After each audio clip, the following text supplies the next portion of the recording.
শাহবাগে শিক্ষকদের সমাবেশে পুলিশের লাঠিপেটা। বিএনপির ভবিষ্যৎ কী হবে তা জানি না, বললেন ফয়জুল করিম। শাহবাগে শিক্ষকদের সমাবেশে পুলিশের লাঠিপেটা। জাতীয়করণের দাবিতে স্বতন্ত্র ইবতেদায়ী মাদ্রাসা শিক্ষকদের বিক্ষোভ সমাবেশে লাঠিপেটা, কাঁদানে গ্যাসের শেল নিক্ষেপ ও জলকামান ব্যবহার করেছে পুলিশ। আজ রবিবার দুপুর 1টার দিকে রাজধানীর শাহবাগ মোড়ে এ ঘটনা ঘটে। এতে কয়েকজন মাদ্রাসা শিক্ষক আহত হয়েছেন।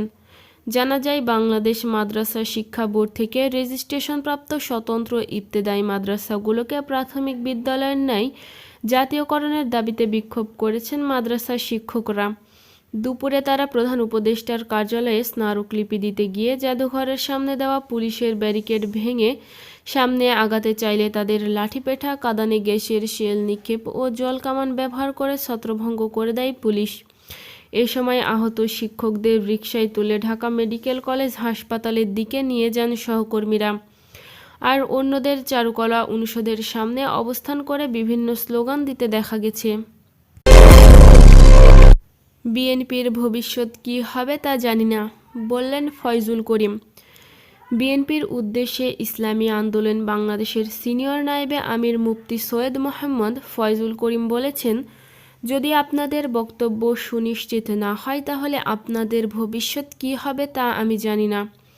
বাংলাদেশের মানুষ কিন্তু কোনো জালেমকে ক্ষমা করে না। বাংলাদেশের মানুষ নিমকহারামি পছন্দ করে না। এজন্য সতর্ক হন। শনিবার সন্ধ্যায় নারায়ণগঞ্জ শিল্পকলা একাডেমিতে জেলা ও নগর ইসলামী আন্দোলনের সম্মেলনে এসব কথা বলেন তিনি। বিএনপি নেতাদের সাম্প্রতিক দেওয়া বক্তব্যের বিষয়ে ইসলামী আন্দোলনের সিনিয়র নায়েবে আমির বলেন, বর্তমানে তারা কেন বক্তব্য দিচ্ছে প্রশ্ন করতে হবে। ছাত্র জনতার আন্দোলনের ভিত্তিতেই তো আজকে আপনারা মুক্তি পেয়েছেন, রাজনীতি করতে পারছেন। রক্ত এখনও শুকায়নি, এখনও হাসপাতাল থেকে হাজারো রোগী বের হতে পারে নাই। এর মধ্যে সব অবদান ভুলে গেছেন। ফয়জুল করিম বলেন, শুধু নির্বাচন আর নির্বাচন, আমরা সবাই নির্বাচন চাই। নির্বাচন চাই না এমন কোনো রাজনৈতিক দল নেই, কিন্তু নির্বাচন কবে দেবেন? কালকেই? আগামীকাল যদি নির্বাচন দেয় তাহলে সুষ্ঠু হবে, অবাধ নিরপেক্ষ গ্রহণযোগ্য হবে, লাভটা কি? সংস্কার করার আগে নির্বাচন দিলে সেই নির্বাচন প্রশ্নবিদ্ধ হবে। তিনি বলেন, সংস্কার ছাড়া নির্বাচন দিলে মানুষের আশা আকাঙ্ক্ষার প্রতিফলন হবে না, মানুষ ভোট প্রয়োগ করতে পারবে না, আবারও দখলদারি, চাঁদাবাজি, কালো টাকার ছড়াছড়ি হবে। এই নির্বাচনের জন্য আমরা আন্দোলন করি নাই।